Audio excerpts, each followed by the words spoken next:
है और मेरा एक फर्म बिलीफ है कि youth is the founding stone for any economy, any country that is building up. हम एक डेवलपिंग नेशन में हैं, आप लोग अलग अलग देशों से आए एंड आई एम श्योर कि आने वाला समय आप लोगों का है।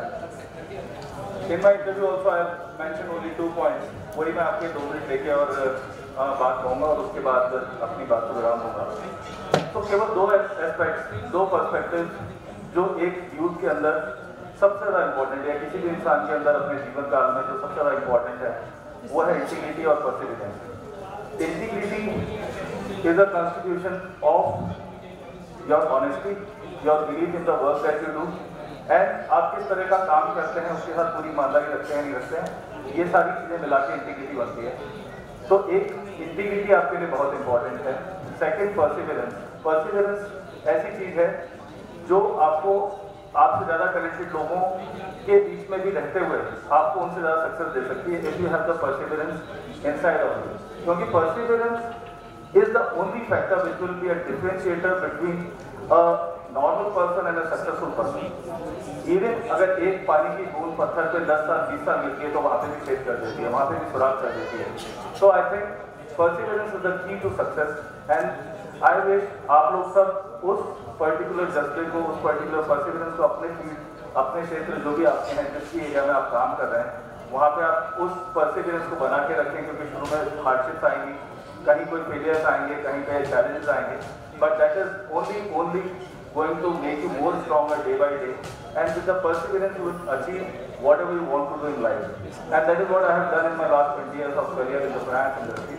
और वही मैं आप लोगों के साथ भी शेयर करना चाहता हूँ कि ये 2 ट्रेड्स जो भी इंसान अपने अंदर रखेगा वो आदमी हमेशा लाइफ में सक्सेसफुल होगा। So with this I will and a small note that I wanted to share with you. Thank you everybody and welcome to on this. Okay, अगर सर एक सवाल मैं लेना चाहूँगा, हालांकि इसमें आपसे बातचीत नहीं हो पाई थी। जब इन युवाओं के बीच आप खुद को देखते हैं, तो अगर मैं बोलूँ जिस तरीके से कुछ ऐसे भी युवा हैं जो अपने करियर की स्टार्टअप वाले फेज में हैं, चीज़ें बहुत कुछ करना है लेकिन कुछ है उनके पास, शुरुआत तो करनी है लेकिन वो हौसला नहीं सब टूटी हुई समझ लेते हैं।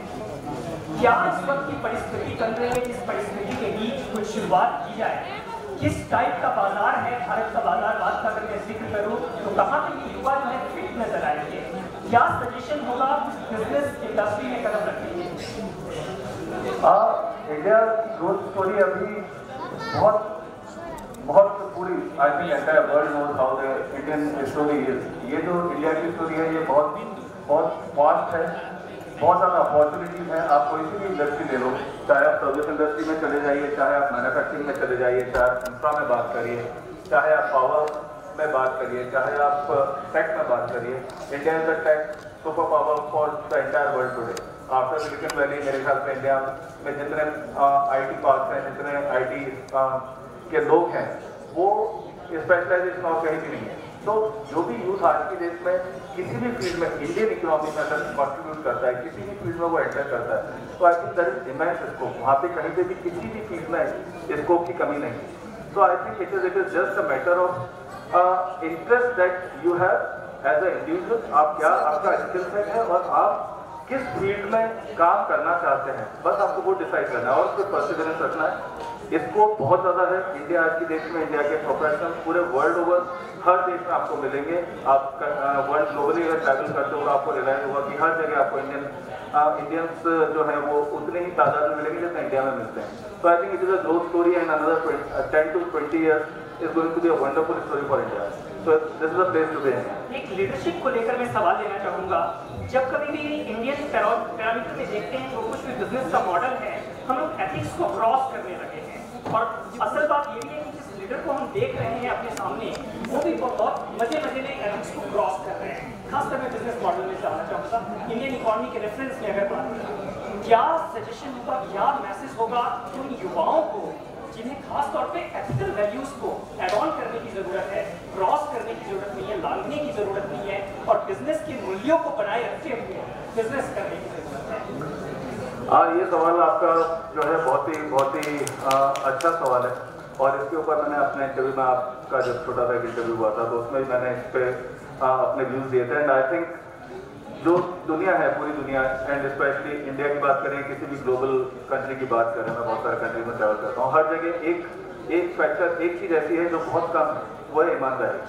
तो आपके लिए बहुत ईजी है लोगों से जीतना, बिकॉज जिस चीज़ की डिमांड ज़्यादा है पर सप्लाई बिल्कुल नहीं है या नेग्लिजिबल है, वो ईमानदारी या इंटीग्रिटी, जिसकी बात मैंने अपने एक छोटा सा 2 मिनट के उसमें कही, अभिवादन में कही, तो वो इंटीग्रिटी और ईमानदारी जो है वो सबसे इंपॉर्टेंट ट्रेड है, क्योंकि 99% लोग बेईमानी करते हैं, शॉर्टकट अपना रखना चाहते हैं अपने सक्सेस के लिए, तो वो बहुत बड़ी क्राउड है। बट ईमानदारी वाली पॉपुलेशन, ईमानदार लोग जो हैं, जो अपना काम ऑनेस्टी से करते हैं, अपना कमिटमेंट पे रहते हैं, वो बहुत कम लोग हैं। तो if you can have that integrity and honesty in your work, whatever you are doing, तो आपको आज नहीं 6 महीने बाद, साल भर बाद आप जहाँ पे पहुँचोगे वो बाकी सारे लोग कभी नहीं पहुँच पाएंगे। फॉर एग्जाम्पल एक छोटा सा एग्जाम्पल ले लेता हूँ कि एक मोबाइल रिपेयरिंग शॉप है। अब मोबाइल रिपेयरिंग शॉप में एक आदमी अपना मोबाइल लेके आता है, उसमें कोई प्रॉब्लम नहीं, बैटरी का थोड़ा सा चार्ज का प्रॉब्लम था जो 2 मिनट में वो सॉल्व करके दे सकता था, और वो मोबाइल रख के बाद में 2000 रुपये का बिल पकड़ा देता है कि जी आपके ये प्रॉब्लम था और ये चीज़ हुई। वही दूसरा आदमी उसको हैंड टू हैंड बिना पैसा लिए उस चीज़ को करके दे देता है, या 100 रुपये लेके करके दे देता है, तो वो जो 100 रुपये उसने लिए, उससे उस कस्टमर को उसने हमेशा के लिए जीत लिया। He is a repeat customer for that business man. So the business is small, but वो रिपीट कस्टमर्स और नंबर ऑफ कस्टमर्स इतने बढ़ जाएंगे over a period of year और 2 years कि आपका बिजनेस फ्लरिश करने लगेगा, आपका नाम, आपकी brand value as a individual, as a company बहुत बड़ी हो जाएगी। And that is what we have done in Profit Care. So I believe in honesty and integrity. So this is very important. कभी भी अपनी इंटीग्रिटी की lines को, अपने को ऑनेस्टी की लाइन्स को ब्रेक नहीं करना चाहिए। छोटे लालच के लिए ये बिल्कुल भी आवश्यकता नहीं। ओके, एक सवाल और लेना चाहूँगा, बिकॉज युवाओं के बीच हूँ, जब कभी भी चैलेंजेस हमारे सामने आती है तो युवा जो है अपने हौसले, इंसान के रूप में इस धरती पे आए हैं, तो चैलेंजेस हमारे जीवन का पार्ट है, और आई थिंक चैलेंजेस से घबराने से कुछ नहीं होगा, बिकॉज जहाँ पे 700 करोड़ लोग इस दुनिया में हैं, 100-150 करोड़ हिंदुस्तान में है, तो challenges is because of the competition. और हमारी एक डिजायर होती है कि हमको कहीं पहुंचना है। आप घर पे अगर बैठे हैं तो कोई चैलेंज नहीं है, माँ बाप आपका भरण पोषण कर देंगे and you will be able to survive on bread and butter. But अगर आपको आगे प्रोग्रेसिव होना है, आपको कहीं पहुंचना है, आपकी कोई एम्स हैं, कोई एम्बिशंस हैं, तो you need to face the challenges, because वही चीज़ जो आप चाहते हो वो और भी बहुत सारे लोग चाहते हैं। तो definitely in competition challenges will come, but जो जीतेगा वो वही आदमी होगा जो उन चैलेंजेस के साथ लड़ पाएगा। और फिर वापस वही 2 बातें मैंने जो कवर करी थी, उसी में इसका भी सवाल का जवाब है कि परसिवियरेंस। वो चैलेंजेस जब आएंगे तो परसिवियरेंस जिसके पास है वो अल्टीमेटली वही जीतेगा। It is like a marathon.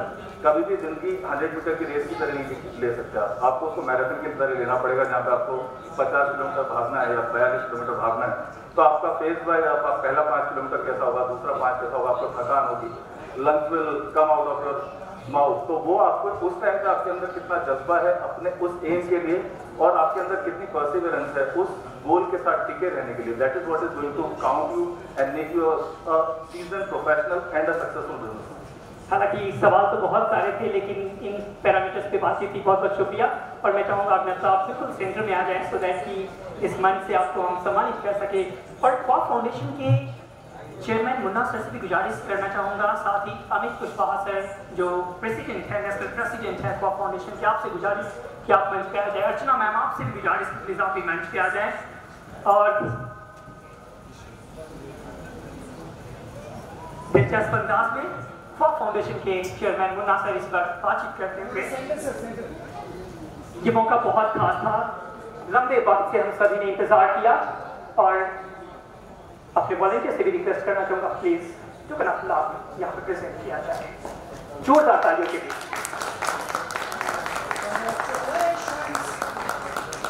Kalam youth leadership conference के आयोजन में बड़ी भूमिका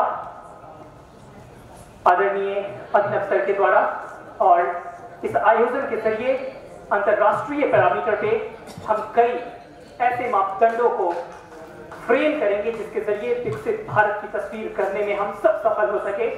और इस इनिशिएटिव में अभिनव सर की कंट्रीब्यूशन को हमेशा याद रखा जाएगा।